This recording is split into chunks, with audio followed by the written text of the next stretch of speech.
આજની ધર્મકથા. પ્રણામ. મુનિશ્રી વલ્લભ વિજયજી મહારાજ પોતાની સાવ અનોખી અને આગવી વિચારધારાથી ગુજરાત અને મુંબઈ આ બેઉ રાજ્યોને, આ બેઉ ક્ષેત્રોને પૂજ્યશ્રી કંઈક અલગ જ દિશામાં લઈ જવા માટે જાણે જન્મ્યા અને સર્જાયા હતા. પંજાબની અંદર સફળતાપૂર્વક પરમાત્માના શાસનનો વ્યાપ જે એમણે કર્યો અને એ દરમિયાનમાં એમણે જે પોતાનું ઘડતર થયું એમનું, અને એમણે જે કૃતનિશ્ચય, દ્રઢ નિશ્ચયપણું જે મેળવ્યું, એના મીઠા ફળ અત્યારે ગુજરાત અને મુંબઈના અનેક સંઘો અને પરમાત્માના શાસનના શ્રાવક શ્રાવિકાઓ ચાખી રહ્યા હતા. પાલનપુરની અંદરનો જે ક્લેશ ટાળ્યો પૂજ્યશ્રીએ જે ચુકાદો આપીને ટાળ્યો, એ પછીથી અનેક સંઘોની અંદર અપેક્ષાઓ જાગી કે વલ્લભ વિજયજી મહારાજ સાહેબ અમારે ત્યાં પણ પધારે અને અમારે ત્યાં પણ એમના કારણે કંઈક એવી ઘટના બને કે જેના કારણે સંઘની અંદર એક સુંદર મજાની જાહો જલાલી પ્રગટે. આત્મવલ્લભ કેળવણી ફંડની સ્થાપના થઈ. એ જ જગ્યાએ એમણે એક કુપ્રથા હતી મહેસાણામાં, કે જેમાં મહેસાણાની આજુબાજુના ગામોમાં, કે જેમાં 28ની તપશ્ચર્યા જેમણે કરી હોય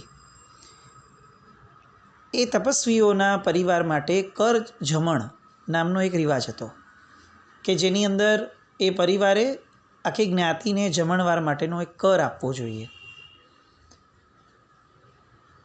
આ બહુમાનથી પોતાની સ્વેચ્છાએથી થાય તો એમાં કંઈ ખોટું જ ન હતું, કારણ કે તપશ્ચર્યા કરી છે તો એનો આનંદ વ્યક્ત કરવા માટે સૌથી પહેલાં આપણને આપણા જ્ઞાતિજનો યાદ આવવા જ જોઈએ. પરંતુ વલ્લભ વિજયજી મહારાજ સાહેબનું વિઝન એવું કહેતું હતું કે આજે ઉત્સાહ અને ઉલ્લાસથી થતી આ પ્રક્રિયા એ આવતીકાલે કદાચ મધ્યમવર્ગીય લોકો ઉપર ભાર બની રહેશે. અને એટલે એમણે એ સમયના શ્રાવક શ્રાવિકાઓ જે મધ્યમવર્ગીય હતા એમની સાથે વાતચીતો શરૂ કરી. બહુ જ વ્યક્તિગત રીતે એમણે એમના વ્યૂઝ લીધા કે તમને એવું લાગે છે કે આ જે રિવાજ છે એ બધા અફોર્ડ કરી શકે એવું છે. આ સાહેબની મેથોડોલોજી હતી કામ કરવાની. કોઈ પણ વસ્તુના સોલ્યુશન એમને વિચારમાં આવી ગયા, એમને સૂઝ્યા, એમના વિઝનમાં આવ્યા એટલે સાચા છે આવી કોઈ વાત એમના મગજમાં પણ ન હોય. એ પ્રેક્ટિકલ ગ્રાઉન્ડ રિયાલિટી શું છે એ ચેક કરવું એ આ વલ્લભ વિજયજી મહારાજની આગવી શૈલી હતી. અને એ શૈલીની એક્સપર્ટી એમનામાં હતી કે કોઈને ખબર પણ ન પડે કે કોણે શું ઓપિનિયન આપ્યો, પણ એના દ્વારા એ કોન્ક્રીટ બેકગ્રાઉન્ડ એમના મનમાં રચાઈ જાય કે બહુધા આ પ્રોબ્લેમ છે લોકોને. અને સેમ વસ્તુ એમણે અહીંયા અપ્લાય કરવાની શરૂ કરી. એ કર જમણનો જે રિવાજ હતો એ માટે એમણે જ્ઞાતિના આગેવાનોને બોલાવ્યા. એમની સાથે આ કર જમણ કઈ રીતે શરૂ થયો હશે, કેટલા વર્ષોથી આ પરંપરા આપણને મળી તમને જ્ઞાતિમાં, એ બધી વાતો બહુ સરસ રીતે એમણે કરી, જાણવાનો પ્રયત્ન કર્યો. અને પછી બહુ જ સરસ રીતે, સહજ રીતે, બહુ પ્રેમથી એમણે પ્રપોઝલ મૂક્યું કે આ જ વસ્તુ ભવિષ્યમાં કોઈકને અફોર્ડેબલ ન રહે તો એ બાબતમાં તમારું શું માનવું છે. આગેવાનો આ પ્રશ્નની પાસે મૌન હતા. એમની પાસે જવાબ ન હતો. એમની પાસે એક જ વાત હતી કે સાહેબ બધી વસ્તુ બરાબર છે પણ હવે આ રિવાજ છે. પૂજ્યશ્રી ધારત તો પોતે સાધુ ભગવાન છે, મુનિરાજ છે, આટલા ખ્યાતિને પ્રાપ્ત થયેલા બહુ મોટા દરજ્જાના મહાત્મા છે. એ ધારત તો જ્ઞાતિના આગેવાનોને ચોક્કસપણે કહી શકત કે આ બધી વસ્તુઓ ખોટી છે, ભવિષ્યની અંદર નુકસાનદાયક લાગે છે, તમે આ વસ્તુને કાઢી નાખો. હું આ પ્રસંગની ડિટેલિંગ એટલા માટે લઉં છું કે વલ્લભ વિજયજી મહારાજની કાર્યશૈલી જે છે ને એ આપણા બધા માટે એક બહુ મોટું આલંબન છે. વલ્લભ વિજયજી મહારાજ સાહેબે એ સમયે આગેવાનો સાથે વાતચીત કરી, એમને જણાવ્યું કે જુઓ ક્યારેક ક્યારેક આવું થાય છે અને હવે જે રીતે ઇકોનોમિકલી આપણે થોડા ડાઉનગ્રેડ થઈ રહ્યા છીએ એ જોતાં આવી પ્રથાઓ ભવિષ્યની અંદર તો બહુ નુકસાનકારક થશે. એવું પણ થઈ શકે કે મોટો માણસ કર જમણ વધુ આપે, એનું સ્ટેટસ છે એટલે, તો એની પાછળ નાના માણસે ખીચાવવું પડશે. તો આ બધી વસ્તુઓ એ અંતે સમાજને એવી દિશા તરફ લઈ જશે, જ્ઞાતિને, કે જેમાં લોકોને અઠ્ઠાઈ કરતાં પહેલાં વિચાર કરવો પડશે. ધર્મ અને ધન આ બંને સિક્કાની બે બાજુ હોવા છતાં પણ ધન વગર ધર્મ ન થાય, આવી માન્યતા ભવિષ્યની અંદર પણ લોકોના મનમાં ન આવવી જોઈએ. આવો સ્પષ્ટ વિચાર એમણે જ્ઞાતિના આગેવાનો સામે રજૂ કર્યો. આગેવાનો પાસે કોઈ જવાબ ન હતો, એટલે એમણે સાહેબને જ પૂછ્યું કે સાહેબ આપની પાસે રસ્તો છે કંઈ? અને સાહેબે બહુ સરસ રીતે વચલો રસ્તો આપ્યો કે જુઓ, તમારી પરંપરાઓને કોઈ પણ જાતની રીતે છેડછાડ કરવાનો મારો ભાવ નથી. મારી ઈચ્છા એવી છે કે આ જ્ઞાતિની ગમે તેમ કરીને જ્ઞાતિનો ઉપયોગી તો બને જ છે. આ જે કર તમે લો છો એ ખાલી એક કામ કરી શકાતું હોય તો કરો કે આ કર જમણને ફરજિયાત ન રાખો, મરજિયાત બનાવો અને એમાં કોઈ રકમ નક્કી ન રાખો. સામાન્ય પ્રેમ અને સ્વેચ્છાથી એ થાય એવો એક ક્લોઝ ઉમેરો. અને નંબર 3, જેને જાહેર નથી કરવું કે મેં આટલું આપ્યું છે, એ વસ્તુની જાહેરાત પણ ન થાય આવું કંઈક તમે વ્યવસ્થાનું તંત્ર ગોઠવી દો.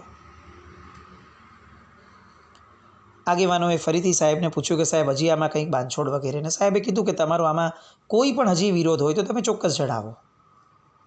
પણ છેવટે આગેવાનોને પણ બહુ સુયોગ્ય લાગ્યા એમના સજેશન્સ, અને જ્ઞાતિમાંથી કાયમ માટે આ કર જમણનો જે રિવાજ હતો એ ફરજિયાતના બદલે હવે મરજિયાત બન્યો, કમ્પલસરીના જગ્યાએ વોલન્ટરી બન્યો. સ્ટેટસ પ્રમાણે જેને જે કરવું હોય તે કરે, અને એની જાહેરાતો પણ ન હોય કે આમણે આટલા આપ્યા ને મેં આટલા જ આપ્યા, કંઈ જ નહીં. ધર્મ છે તપશ્ચર્યા નામનો, એ સ્વેચ્છાએ થાય, એ આત્મકલ્યાણ માટે થાય, એ દેખાડા માટે ન થાય. આવી કેટલીક રજૂઆતો જે વલ્લભ વિજયજી મહારાજે ત્યારે કરી, આપણને એવું લાગે કે આજથી 80-90 વર્ષ પહેલાંની આ ઘટના હશે, કદાચ વધારે. એ સમયે પણ સાહેબ જાણે ભવિષ્ય જોઈ શક્યા હશે કે હવે આવો સમય આવવાનો છે કે જ્યારે સ્ટેટસ પ્રમાણે ધર્મ થશે, ધનવાનો વધુને વધુ ધર્મમાં જોડાઈ અને પ્રખ્યાતિ માટે આગળ વધશે. આવું શું એ યુગદ્રષ્ટા બનીને જોઈ શક્યા હશે? એમણે પાણી પહેલાં પાળ બાંધવી જોઈએ આ કહેવતને કેટલી ગજબનાક રીતે પોતાના જીવનમાં વણી હશે. અને આ રિવાજ કાયમ માટે લોકોના માથે ભાર બનવાના બદલે એક સરસ મજાનો સમાજ જ્ઞાતિ માટેનો આભાર બનીને રહ્યો. એ જે કૃપા થઈ એ પૂજ્ય મુનિ વલ્લભ વિજયજી મહારાજની. ત્યાં જ કારતક વદ બીજના દિવસે દીક્ષા થઈ મુનિ મિત્ર વિજયજી મહારાજની. એ પછીથી પાલનપુરથી સાહેબનો વિહાર થયો, રાધનપુર પધાર્યા.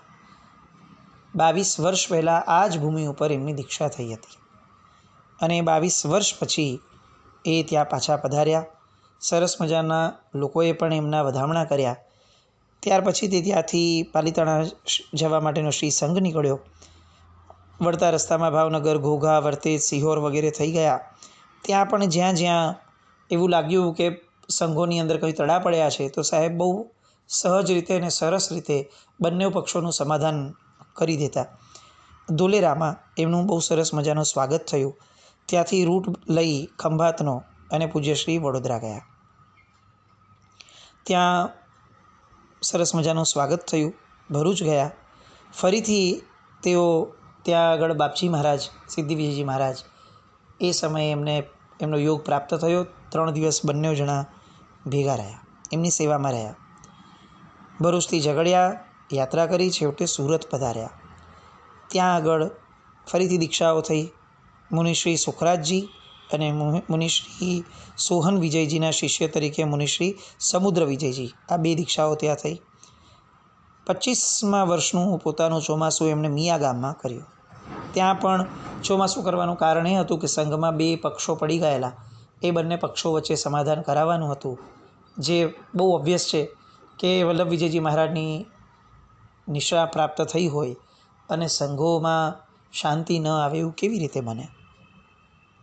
ત્યાં પાઠશાળાની પણ શરૂઆત થઈ અને પછીથી બાજુના ગામની અંદર દશાશ્રી માળી જ્ઞાતિનું પંચ હતું. આ પંચને એ લોકો સાહેબે પૂજ્યશ્રીએ ભેગા કર્યા. ત્યાં આગળ એ ચોમાસા દરમિયાન સાહેબે એવું જાણ્યું હતું કે ત્યાં કન્યા વિક્રયનો એક કુરિવાજ હતો, બાળકીઓને વેચી દેવાતી હતી. દશાશ્રી માળી સમાજ માટેનું આ કલંક હતું, વર્ષોથી લોકો જાણતા હતા અને તેમ છતાં મહદઅંશે એને કંટ્રોલ કરવા માટેનો કેટલાક જ્ઞાતિજનો સરસ મજાનો પ્રયોગ કરતા હતા. પણ એટલી વાત સત્ય એ પણ હતી જ કે છતાં પણ આ રિવાજ કુરિવાજ પોતાની ગતિએ આગળ વધતો જ હતો. સાહેબે આ પંચને ભેગું કર્યું અને એમની સમક્ષ બધી વાતો મૂકી અને આ કન્યા વિક્રયનો જે કુરિવાજ હતો એને સદંતર સામાજિક લેવલથી એમણે બંધ કરાવડાવ્યો. ત્યાર પછીથી ડભોઈ થઈ ફરી પાછા વડોદરા પધાર્યા. વડોદરામાં પધારી કેટલાક દિવસની સ્થિરતા પછી એમને એવો વિચાર આવ્યો કે આજની યુગની જે પરિસ્થિતિ છે અને જે વિષમ કાળ આવી રહ્યો છે અને આવી ગયો છે કેટલેક અંશે, એ બધાની વાતો મહાત્માઓ સુધી પહોંચાડવી જરૂરી છે. એની માટેની ચર્ચાઓ મુનિ ભગવંતો સાથે થવી જરૂરી છે, કારણ કે આ મુનિ ભગવંતો જ ભવિષ્યની અંદર સમાજના નિર્માતા બનવાના છે. જો એમનામાં આ વિઝન પરફેક્ટ હશે તો સમાજની ઘણી બધી બદીઓ આવતા પહેલાં અટકી જશે. આ વિચાર એમણે વડીલોને વ્યક્ત કર્યો. કમલસુરી મહારાજ સાહેબ, ઉપાધ્યાય શ્રી વીર વિજયજી મહારાજ, શ્રી હંસ વિજયજી મહારાજ વગેરે વડીલોની સહમતિ લીધી. અને આમ પણ સિદ્ધિ વિજયજી મહારાજ સાહેબે જ્યારે તેઓ મળ્યા હતા ત્યારે આવો વિચાર તો એમને આવ્યો જ હતો, એક નાનકડું સંમેલન થવું જોઈશે મહાત્માઓનું. અને એના કારણે વડોદરાની અંદર લગભગ 50 જેટલા ત્યાં બિરાજમાન આત્મારામજી મહારાજના સમુદાયના સાધુ ભગવંતોની એક બેઠક જેવું થયું.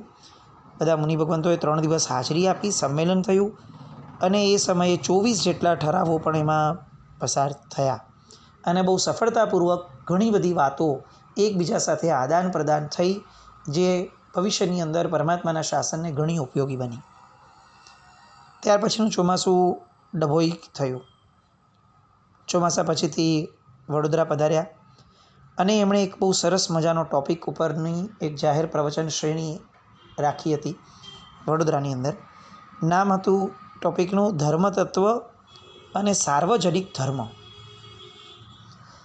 આ એક નવો શબ્દ આપણા વર્ગને મળવાનું શરૂ થયો, પૂજ્યશ્રીની દેન જૈન સંઘને. સાર્વજનિક ધર્મ. આપણો વ્યક્તિગત ધર્મ એ અલગ હોય અને જ્યારે આપણે બધાની વચ્ચે છીએ, સર્વ લોકોની વચ્ચે છીએ, ત્યારે આપણા ધર્મો બદલાય. ધર્મની મૂળભૂત વ્યાખ્યા અને મૂળભૂત સિદ્ધાંતો ન બદલાય, પણ જ્યારે સમૂહમાં રહીએ છીએ ત્યારે સમૂહના ધર્મનું પણ પાલન કરતાં આપણને આવડવું જોઈએ અને એ આપણને પણ સ્વીકાર્ય બનવું જોઈએ. જડ બની અને રાષ્ટ્ર કે સમાજની માટેના કોઈ પણ એવા પ્રશ્નો કે જે પ્રશ્નો આપણને પણ લાગે વળગે છે, એને ઇગ્નોર ન કરાય એમ કહીને કે અમારા ધર્મમાં આનો ઉલ્લેખ જ નથી થતો, આની યાર અમને લેવા દેવા જ નથી, એ ન ચાલે. વ્યક્તિગત ધર્મ અલગ છે અને સાર્વજનિક ધર્મ અલગ છે. એટલો સુપર કન્સેપ્ટ આજે પણ આપણને બહુ જ જરૂરી લાગે કે આપણા બધા માટે આવા બધા ટૉપિક્સ પરના પ્રવચનોની ખરેખર જરૂરિયાત છે. કારણ કે આપણે વ્યક્તિગત જે રીતે ધર્મના સિદ્ધાંતોને વળગીને બેઠા છીએ, જ્યારે આપણે જાહેરમાં જઈએ છીએ અન્ય લોકોની સાથે ઉઠક બેઠકમાં, ત્યારે કેટલેક અંશે આપણે ન આચરવા જેવું અથવા ન બોલવા જેવું ઘણું બધું બોલી લઈએ છીએ, કારણ કે આપણને સાર્વજનિક ધર્મ શું હોવો જોઈએ એનો અણસાર પણ નથી. ઇનફેક્ટ આવો કોઈ ફંડા અત્યારે સાંભળ્યો પણ નથી આપણે. આ વલ્લભ વિજયજીની કૃપા છે કે આપણને આજે આવો શબ્દ પણ સાંભળવા મળ્યો કે જૈનોનો પણ એક સાર્વજનિક ધર્મ હોય, કે જે જ્યારે બધા લોકોની વચ્ચે હોઈએ ત્યારે કેવા આપણા વ્યવહારો હોવા જોઈએ, કેવી વાણી હોવી જોઈએ, કેવું વર્તન હોવું જોઈએ, એનો એક અલગ અનોખો અને નોખો એક ધર્મ છે, એ સાર્વજનિક ધર્મ, જે પૂજ્ય વલ્લભ વિજયજી મહારાજે બહુ સરસ રીતે વડોદરાની એ પ્રવચન શ્રેણીઓમાં લોકો સુધી પહોંચાડ્યો. મુંબઈના લોકોનો અત્યંત આગ્રહ આવ્યો કે સાહેબ આપ અમારે ત્યાં પધારો, કારણ કે શહેરો એ પરિવર્તનના પવનથી સૌથી પહેલાં એ પવન એનાથી પકડાતો હોય છે. બહુ જ આગ્રહ હતો, એટલે વલ્લભ વિજયજી મહારાજે તાત્કાલિક વિહાર કરવાનું નક્કી કર્યું અને ઝડપથી વિહાર થયો. એ સમયગાળો એવો હતો કે જ્યારે જૈન શ્વેતાંબર કોન્ફરન્સ એ ધીરે ધીરે થોડે અંશે ઘસાતું જતું હતું